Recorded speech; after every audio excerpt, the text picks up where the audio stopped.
Hello, പുതിയൊരു വീഡിയോയിലേക്ക് എല്ലാവർക്കും സ്വാഗതം. അപ്പം ഇന്ന് ലഞ്ചിന് കുറച്ച് ഉണക്കക്കൊഞ്ച് ഇരിപ്പുണ്ട്. അതൊന്ന് തീയൽ വെക്കാൻ വിചാരിക്കുന്നു. ഞാനിപ്പോൾ തേങ്ങ വറുത്തോണ്ടിരിക്കുവാണ്. തേങ്ങ ഞാൻ തിരിഞ്ഞില്ല, ഉണക്കത്തേങ്ങയായിരുന്നു. അപ്പം തൊണ്ടേന്ന് ചിരട്ടേന്ന് പെട്ടെന്ന് ഇളകി വന്നു. ഞാൻ പിന്നെ അത് അരിഞ്ഞ് മിക്സിയുടെ ജാറിലിട്ട് ഇങ്ങനെ അരിച്ചെടുക്കുമായിരുന്നു. അപ്പം പെട്ടെന്ന് നമുക്ക് ഇത് വറുത്ത് എടുക്കാം. ഞാനിത് വറുക്കുന്നു.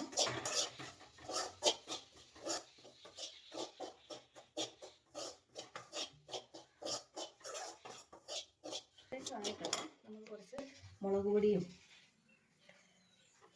മല്ലിപ്പൊടിയൊക്കെ ചേർത്ത് കൊടുക്കാം.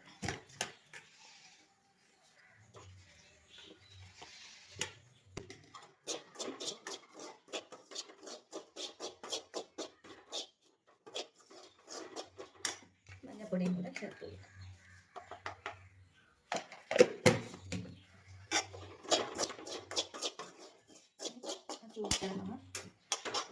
ഗ്യാസ് ഓഫ് ചെയ്ത് കൊടുത്ത് കൂടുതൽ ചൂടായാൽ കഴിഞ്ഞു.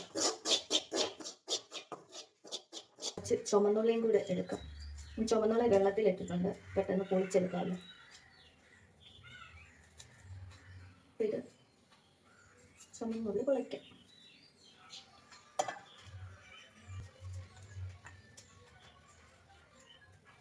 അങ്ങനെല്ലാം പൊളിച്ചെടുത്തിട്ടുണ്ട്. ഇനി അതെല്ലാം കൂടെ അരിക്കാം.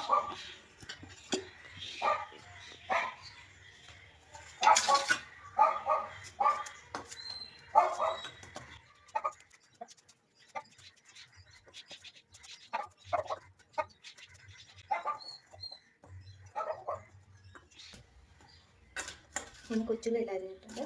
ഒരു കിഴങ്ങും കൂടി ഇട്ടേക്കാം, കാരണം കൊഞ്ച് കുറവാണ്. ടേസ്റ്റിന് ചെറിയൊരു കിഴങ്ങും കൂടെ ഉരുളക്കിഴങ്ങും കൂടെ മുറിച്ചിടാം.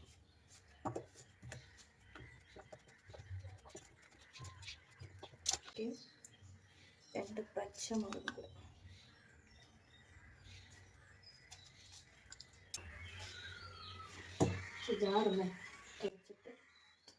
അങ്ങനെ മിക്സിയുടെ ജാറെല്ലാം ഒന്ന് തുടച്ചിട്ട് അവത്തിലോട്ട് ആ തേങ്ങ വറുത്തതും കൂടെ ചേർത്ത് കൊടുക്കാവേ. എന്നിട്ട് ആ പാത്രത്തിലോട്ട് തന്നെ നമുക്ക് കൊച്ചുള്ളിയൊക്കെ ഒന്ന് വഴറ്റിയെടുക്കാം.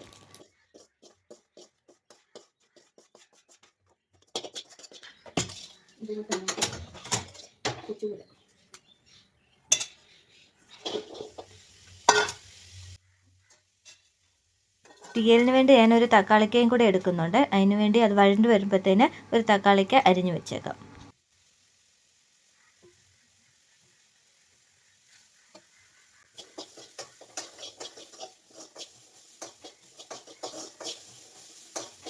ഇപ്പോൾ കൊച്ചുള്ളിക്കകത്ത് വെള്ളം എല്ലാം വറ്റിയിട്ടുണ്ട്. അതിൻ്റെ കൂടെ കുറച്ച് എണ്ണയും കൂടെ ഒഴിച്ചു കൊടുത്ത് അതൊന്ന് വഴറ്റിയെടുക്കാം.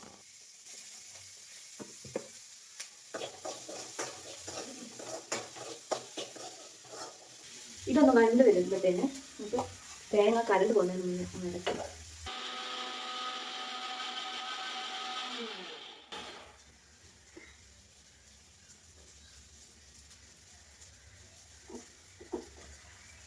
അപ്പം തേങ്ങയെല്ലാം നന്നായിട്ട് അരച്ചെടുത്തിട്ടുണ്ട്. ഇനി ഞാൻ കൈയോടെ മിക്സിയും കൂടെ ഒന്ന് തുടച്ച് വെച്ചേക്കാം. തേങ്ങ നന്നായിട്ട് അരച്ചെടുത്തിട്ടുണ്ട്. വെള്ളം ഒന്ന് ചേർത്ത് അരച്ചെടുത്തു.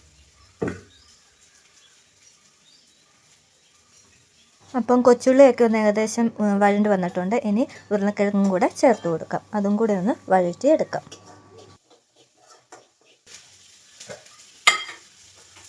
കൊഞ്ച് ഇത് നമുക്കൊന്ന് വറുത്തെടുക്കാം.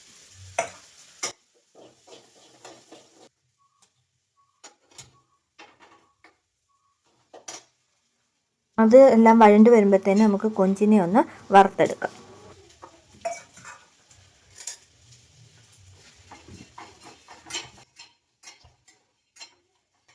കൊഞ്ച് ഫ്രൈ ചെയ്യുന്നതിൻ്റെ ഇടയ്ക്ക് മറ്റേതും കൂടെ ഞാൻ ഒന്നുകൂടെ വഴറ്റിയെടുക്കുന്നുണ്ട്.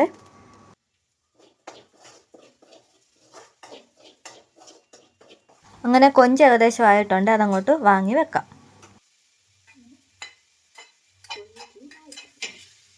തേങ്ങയെല്ലാം വറുത്തെടുത്തപ്പോഴേ അവിടെ ഗ്യാസിൻ്റെ മണ്ടയ്ക്കൊക്കെ കുറച്ച് തേങ്ങയൊക്കെ വീണു. അതുകൊണ്ട് അവിടെ എല്ലാം ഒന്ന് തൂത്ത് കൊടുക്കാം. ഇടയ്ക്ക് ഞാൻ അവിടെ എല്ലാം ഒന്ന് ക്ലീനാക്കി കൊടുക്കുന്നതും കൂടെ ഉണ്ട്.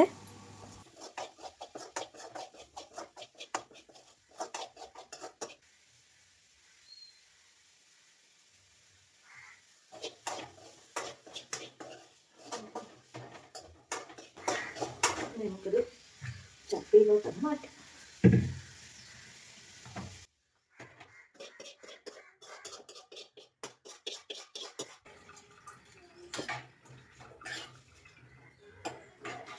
കഷ്ണമെല്ലാം വേഗം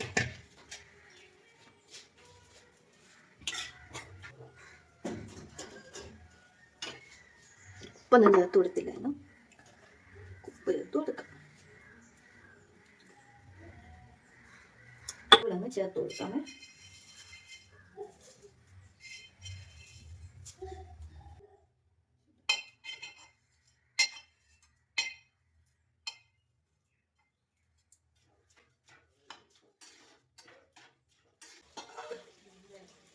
അങ്ങനെ കൊഞ്ചിൻ്റെ അതെല്ലാം അവിടെ ഇരുന്ന് വേകട്ടെ. ഇപ്പോഴത്തേന് കുറച്ച് പാത്രമുണ്ട്, അതെല്ലാം ഒന്ന് കഴുകി ഒന്ന് മാറ്റി വെക്കാം.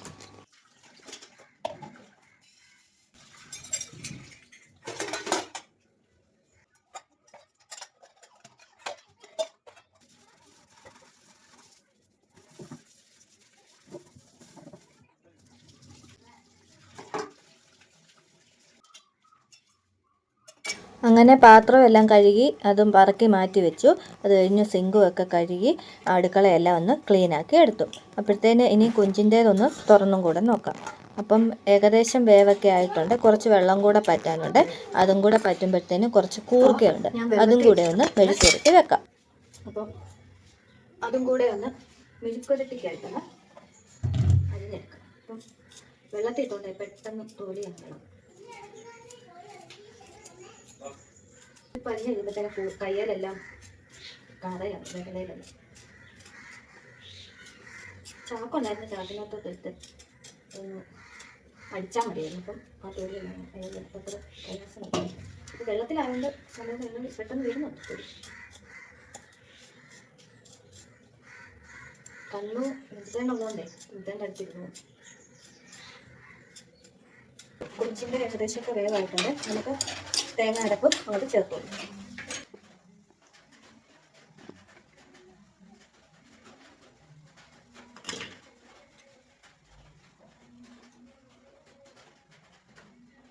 അങ്ങനെ കൊഞ്ചിൻ്റെ വെള്ളമെല്ലാം വറ്റി വന്നിട്ടുണ്ട്. അതിലേക്ക് അരപ്പും കൂടെ ചേർത്ത് കൊടുത്തിട്ട് കുറച്ച് വെള്ളം കൂടെ ചേർത്ത് കൊടുത്തു. എന്നിട്ട് ഉപ്പ് നോക്കിയിട്ട് ഉപ്പ് കുറവായിരുന്നു, അപ്പോൾ കുറച്ച് ഉപ്പും കൂടെ ചേർത്ത് കൊടുത്തു.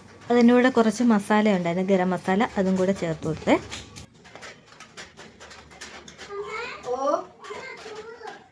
ചൂലോ എന്തിനാ വന്നേ?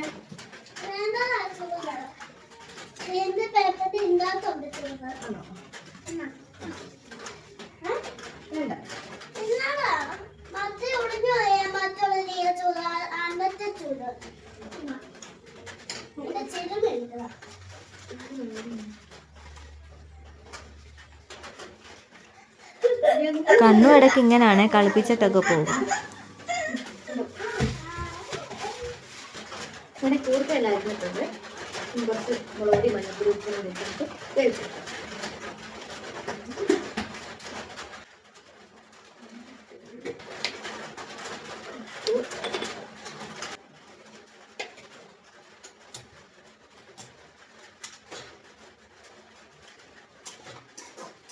കൂർക്ക അവിടെ ഇരുന്ന് കിടക്കും. പുറത്ത് നല്ല മഴയാണ്, അതായത് സൗണ്ട്. നമുക്ക് തീയലിന് കഴുകി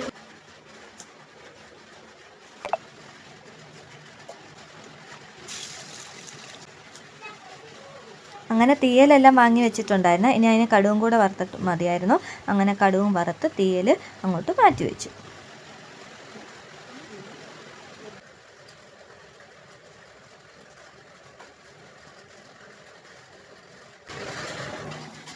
കൂർക്കമെഴുക്കോട്ടയുടെ വെന്തൊക്കെ അത് നമുക്ക് ഇനി എണ്ണയ്ക്കകത്തോട്ട് ഇട്ടൊന്നും കൂടെ വഴറ്റിയെടുക്കാം. കുറച്ച് തേങ്ങയും കൂടെ ചേർത്തിട്ട് വഴറ്റിയെടുക്കാം.